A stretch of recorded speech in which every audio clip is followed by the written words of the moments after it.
अस्सलाम वालेकुम प्यारे बच्चों, कैसे हैं आप सब। आज हम हकायात सादी रहमतुल्लाह अलैह पढ़ेंगे। ये देखें, ये हज़रत सादी रहमतुल्लाह अलैह इस्लाम की तस्वीर है। लिखा हुआ है शेख सादी रहमतुल्लाह अलैह। शेख सादी रहमतुल्लाह अलैह का नाम शरफुद्दीन था, लक़ब मुसल्लुद्दीन और तखल्लुस सादी था। बचपन ही में वालिद की शफ़क़त से महरूम हो गए। शिराज़ और बगदाद में तालीम हासिल की। तालीम हासिल करने के बाद ईरान छोड़ दिया। कई ममालिक की सियाहत की और कई बार हज किया। 1256 में के बाद शिराज़ वापस आ गए। शिराज़ जो है वो ईरान का एक शहर है। 1257 में बोस्तान और 1258 में गुलिस्तान लिखी।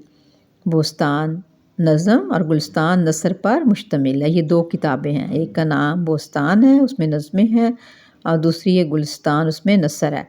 दोनों किताबें आलमी क्लासिकी अदब में शामिल हैं। इन किताबों का तर्जुमा दुनिया की तमाम अहम ज़बानों में हो चुका है। ये किताबें दरअसल इस्लाह और खैर फैलाने के लिए लिखी गईं। आज भी इनकी ज़रूरत इतनी है जितनी ख़ुद शेख सादी रहमतुल्लाह अलैह के ज़माने में थी। तो आइए आज इसकी कहानी पढ़ते हैं। प्यासा कुत्ता। इसके ख़ास अल्फाज हैं। इन हकायात में से एक हकायत है प्यासा कुत्ता। काफ़िला, सकत, बशारत, इवज़, कुल्ला, डोल। हकायत नंबर 1 है। आज हम एक हकायत पढ़ेंगे, कल दूसरी पढ़ेंगे। प्यासा कुत्ता। ये देखें, तस्वीर में आप देख रहे हैं ना, कुत्ता बहुत प्यासा है। कोई काफ़िला एक जंगल से गुज़रा। काफ़िले के साथ एक कुत्ता भी था। काफ़िला दूर निकल गया और कुत्ता पीछे रह गया। बेचारे को रास्ता ना मिलता था। उससे जंगल में भटकते कई दिन गुजर गए। आखिर भूख प्यास के मारे हिलने की सकत ना रही और ज़बान मुंह से बाहर निकल आई। इत्फाक से एक नेक आदमी का गुज़र हुआ। उससे कुत्ते की हालत पर रहम आ गया। नेक आदमी ने अपनी पगड़ी खोली और कुल्ला सर से उतारा। कुल्ले का डोल बनाया और पगड़ी की रस्सी।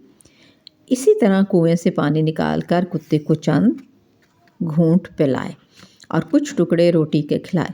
कुत्ते की जान में जान आई। तब नेक आदमी ने उसे एक आबादी तक पहुंचा दिया। कहा जाता है कि उस ज़माने के पैगंबर ने उस आदमी को अपने पास बुलाया और ये बशारत दी कि खुदा ने कुत्ते के साथ नेकी के इवज़ तुम्हारे सब गुनाह बख्श दिए हैं। तो ये थी पहली हकायत, और इसमें उन्होंने हमें बताया कि हमें जानवरों के साथ अच्छा सलूक करना चाहिए और उनका ख्याल रखना चाहिए।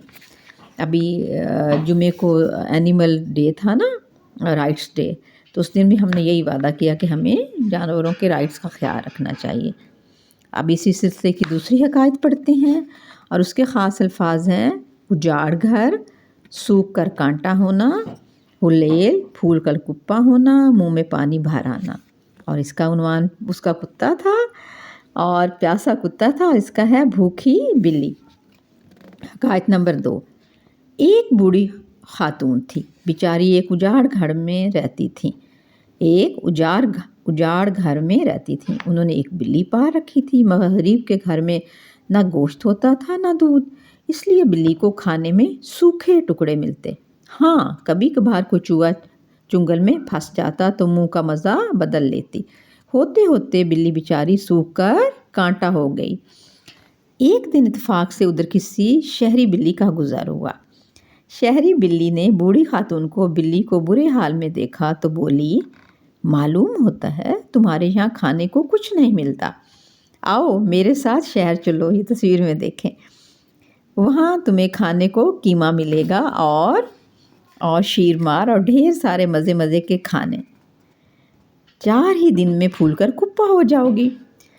भूखी बिल्ली ने मज़ेदार खानों के नाम सुने तो मुंह में पानी भर आया।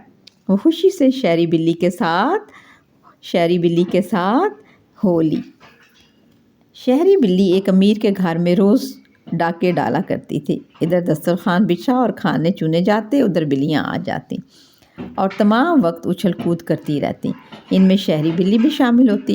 इत्तेफाक की बात, अमीर ने उस दिन नौकर को हुक्म दिया ये देख लें। फिर उसने बिल्ली ने लालच की है, हुक्म दिया था कि खाने के वक्त हुलेल लेकर बैठ जाएं और यूं ही कोई बिल्ली नज़र आए उसे फ़ौरन निशाना बना दें।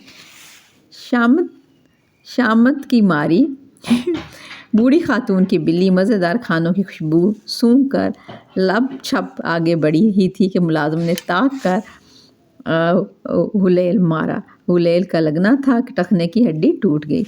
बूढ़ी खातून की बिल्ली जान बचाकर लंगड़ाती हुई भागी। कहती जाती थी कि हुलेल वाले से जान बच जाए तो अपने घर की रूखी सूखी रोटी अच्छी। तो ये थी भूखी बिल्ली।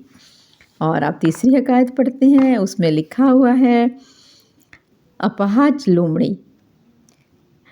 तो अगली हकायत पढ़ते हैं। अपाहज लाचार रोज़ी आँख से ओझल। हकायत नंबर 3, अपाहज लोमड़ी। एक आदमी जंगल में जा रहा था। उसने देखा कि एक अपाहज लोमड़ी हिलने जुलने से लाचार एक तरफ को पड़ी है।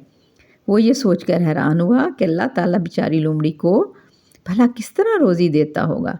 अचानक क्या देखता है कि एक शेर एक गीदड़ को मुंह में दबाए सामने से चला आता है। वो आदमी छुपकर वहीं बैठ गया। लोमड़ी के पास पहुंचकर शेर ने गीदड़ का खून पिया, थोड़ा सा गोश्त भी खाया, फिर बाकी शिकार वहीं छोड़कर छलांगे मारता आंखों से ओझल हो गया। अब लोमड़ी की बारी थी। वो बेचारी लंगड़ाती घसीटती शिकार के पास आई, पेट भर के गोश्त खाया और अपने भट्ट में वापस चली गई। वो आदमी सारा मंजर अपनी आंखों से देख रहा था। भूला सच है, रोज़ी अल्लाह ताला के हाथ में है। आदमी कोशिश ना करे तो भी रिज़्क हर हालत में पहुंचता ही रहता है। इतना कहकर सारे काम छोड़कर खुद भी एक कोने में बैठ रहा और अल्लाह अल्लाह करने लगा। अब सुनो कि भले आदमी पर 3 दिन के फाके गुजर गया और खाने की जरूरत पैदा ना हुई। बेचारा भूख से बेहाल हो गया। हाथ पाँव में सकत ना रही और सांस रुक रुक कर आने लगी। तब उस आदमी ने सुना जैसे कोई कह रहा हो, ऐ काम हिम्मत, अल्लाह ताला ने तुम्हें शेर बनाया, खुद भी खाओ और दूसरों को भी खिलाओ। अपाहज लोमड़ी ना बनो कि तुम अपाहज पैदा हुए। देखा कहानी कि इंसान को अपनी ज़िंदगी गुजारने के लिए खुद मेहनत करनी चाहिए, कोशिश करनी चाहिए और किसी का इंतज़ार नहीं करना चाहिए। ये थी हकायत सादी जो हमने पढ़ी। पहली कहानी उनकी थी प्यासा कुत्ता, जिसमें कुत्ते के साथ एक इंसान ने अच्छा सलूक किया और अल्लाह ताला ने उसको उसका अजर दिया। और दूसरे भूखी बिल्ली ने लालच किया और दूसरी बिल्ली के साथ शहर चली गई और फिर उसने नुकसान उठाया। और तीसरी में ये अपाहज लोमड़ी का किस्सा है, जिसने एक शख्स को बताया, समझाया कि आप शेर की तरह बने, बल्कि दूसरों की मदद करें। अपाहज लोमड़ी की तरह ना बने कि दूसरों की के सहारे पे ज़िंदगी गुजारें। ठीक है, तो हमें भी इन चीज़ों से सबक सीखना चाहिए, खुद मेहनत करनी चाहिए और अपना काम खुद करना चाहिए। तभी हम ज़िंदगी में आगे बढ़ेंगे और कामयाब होंगे। ओके, अल्लाह हाफ़िज़।